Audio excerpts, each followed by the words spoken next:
स्वागत है आप सभी का आज की हमारी इस वीडियो में। आज की इस वीडियो में हम सीखेंगे पेज लेआउट टैब के बारे में। तो चलिए स्टार्ट कर लेते हैं। सबसे पहले आपको पेज लेआउट टैब पर क्लिक करना है। यहाँ पर सबसे पहला ग्रुप आपको मिल रहा है पेज सेटअप का। इसमें जितने भी ऑप्शन आपको दिए गए हैं पेज की सेटिंग करने के लिए यूज किए जाते हैं। तो सबसे पहले हम बात करते हैं मार्जिन की। मार्जिन क्या होता है? पेज पे अगर आपने कोई भी टेक्स्ट इंसर्ट किया है, जैसे मान लीजिए मैंने यहाँ पर एंड की कमांड यूज की। अब आप देख सकते हो कि पेज के चारों तरफ जो स्पेस दिखाई दे रहा है, टॉप में, लेफ्ट में, राइट में, बॉटम में, ये हमारा मार्जिन कहलाता है। डाउन एरो पे जब आप क्लिक करते हो तो यहाँ पे डिफॉल्ट में हमारा नॉर्मल मार्जिन सेट होता है। अगर आप नैरो करते हो तो देख सकते हो मार्जिन बिल्कुल ही यहाँ पर कम हो चुका है। तो आप यहाँ पर मॉडरेट कर सकते हो, मीन्स ये हमारा मीडियम मार्जिन सेट हो जाएगा। अगर आप वाइड करना चाहते हो तो आप देख सकते हो कि मार्जिन बढ़ जाएगा। जिसके अकॉर्डिंग आप मार्जिन सेट करोगे उसी अकॉर्डिंग हमारा पेपर जो है प्रिंट होकर आएगा। अगर आप मिरर करना चाहते हो तो मिरर अप्लाई हो जाएगा। अगर आप 2003 का डिफॉल्ट मार्जिन सेट करना चाहते हो तो वो भी यहाँ से अप्लाई कर सकते हो। यहाँ से अभी मैं नॉर्मल मार्जिन सेट कर देती हूँ। इसमें एंड में एक और ऑप्शन आपको दिया गया है कस्टम मार्जिन का। यहाँ पर आप टॉप में, लेफ्ट में, जो ऑप्शन मैंने आपको भी यहाँ से बताया वो बिल्ट इन होते हैं। अगर आप अपनी मर्जी से भी मार्जिन सेट करना चाहते हो तो यहाँ से अप्लाई कर सकते हो। इसमें आपको एक और ऑप्शन दिया गया है गटर का। एक ऑप्शन होता है गटर पोजीशन। ये गटर मार्जिन क्या होता है? आप लोगों ने देखा होगा कोई भी बुक जब आप परचेज करते हो या कोई भी नोट्स या असाइनमेंट वगैरह आप प्रिपेयर करवाते हो तो वो लेफ्ट से या फिर टॉप से हमेशा बाइंड होती है। तो वो एक्चुअली में हमारी कहलाती है गटर पोजीशन। और जितना हिस्सा बाइंडिंग में चला जाता है वो हमारा गटर मार्जिन कहलाता है। बिकॉज वो हमारे लिए किसी काम का नहीं होता, इसलिए उसको गटर के बराबर माना गया है। तो यहाँ से आप जितना मार्जिन सेट करना चाहो, कितना हिस्सा आपको बाइंडिंग में देना है, वो यहाँ से अप्लाई कर सकते हो। एक होती है गटर पोजीशन, अभी मैंने आपको बताया। आप ये लेफ्ट में भी चूज कर सकते हो और टॉप में भी अप्लाई कर सकते हो। तो इस तरह से आप इसमें मार्जिन ऑप्शन की मदद से जितना मार्जिन सेट करना चाहो अप्लाई कर सकते हो। नेक्स्ट ऑप्शन आता है इसके अंदर ओरिएंटेशन का। इसके बेसिकली 2 टाइप्स होते हैं, पोर्ट्रेट है, एक लैंडस्केप है। पेपर डिफॉल्ट में जब आप प्रिंट करते हो तो हमेशा पोर्ट्रेट प्रिंट होता है। आप चाहो तो यहाँ से लैंडस्केप भी अप्लाई कर सकते हो। Portrait means vertical and landscape means horizontal. उसके बाद बात करते हैं साइज की। डाउन एरो पे जब आप क्लिक करते हो तो आपको यहाँ पे पेपर का साइज दिया गया है। नॉर्मली हम A4 साइज यूज करते हैं। आप लेटर अप्लाई कर सकते हो, लीगल पेपर अप्लाई कर सकते हो, A5 यूज कर सकते हो। तो जैसा भी आप यहाँ पे डॉक्यूमेंट सेट करोगे आप देख सकते हो उसी के अकॉर्डिंग पेपर जो है हमारा उसी का साइज यहाँ पर सेट हो जाएगा। आप देख सकते हो ये लीगल पेपर फिलहाल मैंने भी सेट किया हुआ है। उसके बाद नेक्स्ट ऑप्शन आता है हमारा कॉलम्स का। इस ऑप्शन को हम किस लिए यूज कर सकते हैं? आप लोगों ने देखा होगा न्यूज़पेपर में जब न्यूज दी होती है तो वो कॉलम्स में कन्वर्ट होती है। तो एक्चुअल में उसी के लिए इस ऑप्शन को यूज किया जाता है जो कि न्यूज़पेपर की जैसे फॉर्मेटिंग देता है। एग्जांपल के लिए मैंने यहाँ पर मैटर इंसर्ट किया हुआ है। मैं यहाँ पर कुछ और मैटर इंसर्ट कर लेती हूँ ताकि हम अच्छे से यहाँ पर कॉलम कन्वर्ट कर सकें। ये मैटर मैंने यहाँ पर इंसर्ट कर लिया है। अब डाउन एरो पे आप क्लिक करोगे तो डिफॉल्ट में 1 है। आप यहाँ पे 2 कॉलम में कन्वर्ट करना चाहो तो देख सकते हो 2 कॉलम्स में कन्वर्ट हो चुका है। आप 3 कॉलम्स लेना चाहो 3 कॉलम्स अप्लाई कर सकते हो। आपको लेफ्ट साइड से कॉलम में कन्वर्ट करना है या फिर राइट साइड से कॉलम में कन्वर्ट करना है, आप यहाँ से यूज कर सकते हो। इसी में आपको कुछ और ऑप्शन दिए गए हैं। मोर कॉलम्स पे चलते हैं। यहाँ पर आप नंबर ऑफ कॉलम्स सेट भी कर सकते हो। ये आपके मैटर पे डिपेंड करेगा। जितना ज्यादा मैटर होगा देन उतने ही कॉलम यहाँ पर कन्वर्ट कर सकता है। उसके बाद कॉलम्स के बीच की विड्थ आप कितना सेट करना चाहते हो। मैं थोड़ा यहाँ कॉलम यहाँ पे कम ले लेती हूँ। जैसे मैंने यहाँ पर 3 इंसर्ट कर लिए।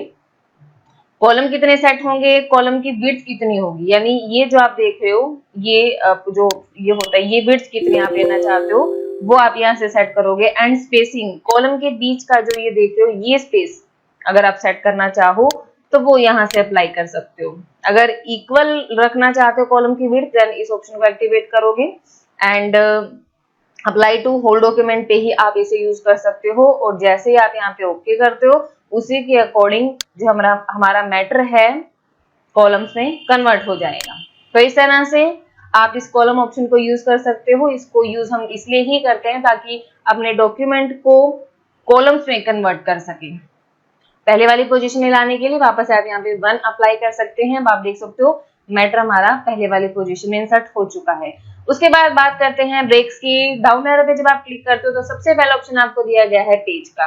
Mark the point eight which one page ends and the next page begins. हमने इंसर्ट टैब में यहाँ पर एक ऑप्शन सीखा था पेज ब्रेक का। ये ऑप्शन वही है, आप इस ऑप्शन को चाहे यहाँ से यूज कर लें या वहां से भी आप अप्लाई कर सकते हो। यानी किसी भी पेज को कहाँ से आपको एंड करना और कहाँ से सेकंड पेज स्टार्ट करना है। मान लीजिए मैं यहाँ पर पेज को खत्म करना चाहती हूँ और यहाँ से मुझे नेक्स्ट पेज स्टार्ट करना है, तो आपको क्या करना है, ब्रेक्स पे जाइए और पेज पे क्लिक कर दीजिए। अब आप देख सकते हो यहाँ से पेज ब्रेक इंसर्ट हो चुका है। यहाँ पर हमारा फर्स्ट पेज का एंड हो गया है और आगे हमारा सेकंड पेज जो है स्टार्ट हो चुका है। उसके बाद दूसरा ऑप्शन आता है कॉलम्स का। Indicate that the text following the column break will begin in the next column. Means columns को ब्रेक करने के लिए आप इस ऑप्शन को यूज करोगे। तो यहाँ पे मैं मैटर को वापस यहाँ पर लेकर आती हूँ और मैं यहाँ पर कॉलम्स में से कन्वर्ट कर लेती हूँ। सबसे पहले मैंने इसे 2 कॉलम्स में कन्वर्ट कर लिया। ये कॉलम को ब्रेक करने का काम करेगा। अगर आप कर्सर को इस पोजीशन में रखते हो, अगर मैं ब्रेक्स पे क्लिक करती हूँ, आप देखोगे कि कर्सर हमारा दूसरे कॉलम के बिल्कुल बिगिनिंग में पहुंच जाएगा। अगर आप मान लीजिए कर्सर को एंडिंग पोजीशन में रखते हो यहाँ पर, उसके बाद आप ब्रेक्स अप्लाई करते हो, तो आप देखोगे कि कॉलम जो है ब्रेक्स होकर नेक्स्ट पेज पर शिफ्ट हो जाएंगी। तो इस तरह से आप इस ऑप्शन की मदद से कॉलम ब्रेक ऑप्शन को अप्लाई कर सकते हो। वापस से मैं इसे 1 कॉलम में कन्वर्ट कर देती हूँ। उसके बाद हमारा इसमें नेक्स्ट ऑप्शन आता है टेक्स्ट रैपिंग का। टेक्स्ट रैपिंग किस लिए यूज किया जाता है? Separate text around object. जैसे कि मान लीजिए मैंने यहाँ पर कोई शेप इंसर्ट की, मैं एग्जांपल के लिए कोई भी यहाँ पर एक शेप ले लेती हूँ। मैंने इसे यहाँ पर इंसर्ट कर दिया। शेप इंसर्ट करने के बाद अब आपको करना क्या है, वापस से पेज लेआउट टैब में जाइए। यहाँ पर आपको रैप टेक्स्ट का ऑप्शन मिलेगा, एक बार आप इसे स्क्वायर में सेट कर दीजिए। अब मैं यहाँ पर थोड़ी सी पोजीशन इसकी और सेट कर देती हूँ। मान लीजिए मैंने पोजीशन को कुछ इस पोर्शन में रखा। अभी आप देख रहे हो कि ये जो टेक्स्ट है वो हमारा ऑब्जेक्ट के अराउंड में आ रहा है, लेकिन मैं इसे सेपरेट करना चाहती हूँ। तो उसके लिए आपको करना क्या है, कर्सर यहाँ पे सिलेक्ट कीजिए, आप ब्रेक्स ऑप्शन पे जाइए और आपको यहाँ पे क्लिक कर देना है। अब आप जैसे यहाँ पे क्लिक करते हो, आप देख सकते हो कि जो हमारा टेक्स्ट है वो ऑब्जेक्ट से सेपरेट हो चुका है। ये चीज हम नॉर्मल एंटर की से भी कर सकते थे, लेकिन डिफरेंस क्या आता है मैं आपको दिखाती हूँ। अब जैसे यहाँ पे एंटर की प्रेस करोगे तो एंटर की मदद से आप ये एक बार में अप्लाई नहीं होगा। जब आप बार बार इसे अप्लाई करते हो तब ये ऑप्शन हमारा यूज होता है। तो इसके लिए आप एक ही बार में जब टेक्स्ट रैपिंग ऑप्शन यूज कर लेते हो तो वो हमारे लिए ज्यादा बेटर रहता है। तो इस तरह से आप ब्रेक्स ऑप्शन में अप्लाई कर सकते हो टेक्स्ट रैपिंग को। सेक्शन ब्रेक्स में नेक्स्ट पेज का जो ऑप्शन है, सेक्शन होते क्या हैं, इससे रिलेटेड मैंने पेज बॉर्डर की वीडियो में इस ऑप्शन का यूज करके बताया है। एंड जो कॉन्टिन्यूज है इसके बारे में हम एक और अलग वीडियो में सीखेंगे कि किस तरह से आप इस ऑप्शन को यूज कर सकते हो। उसके बाद नेक्स्ट ऑप्शन आता है इसके अंदर हमारा हाइफिनेशन का। यहाँ से मैं एक बार ऑब्जेक्ट को डिलीट कर देती हूँ। हाइफिनेशन का क्या काम होता है, आप देखते हो कि कई बार क्या होता है कि जब हमारी एक लाइन फिल हो जाती है तो टेक्स्ट हमारा आधा यहीं रह जाता है और बीच में हम एक डैश लगाकर बाकी का मैटर नेक्स्ट लाइन में ले जाते हैं, तो वो एक्चुअल में हमारा हाइफन होता है। ऐसी फॉर्मेटिंग देने के लिए आप इस ऑप्शन को यूज करते हो। यहाँ पर डाउन एरो पे जब आप क्लिक करोगे, ऑटोमेटिक पे क्लिक करते हो तो यहाँ पे हाइफन लग चुकी है, आपको दिखाई नहीं दे रहे होंगे। यहाँ पे देखिए फॉर एग्जाम्पल में यहाँ पर हाइफन लग चुका है। मैं थोड़ा सा यहाँ से फॉन्ट साइज बढ़ा देती हूँ। अब आप यहाँ पे इसलिए देख सकते हो, ये देखिए कीवर्ड्स में यहाँ पर हाइफन लगा हुआ है, गैलरीज में हाइफन लगा हुआ है।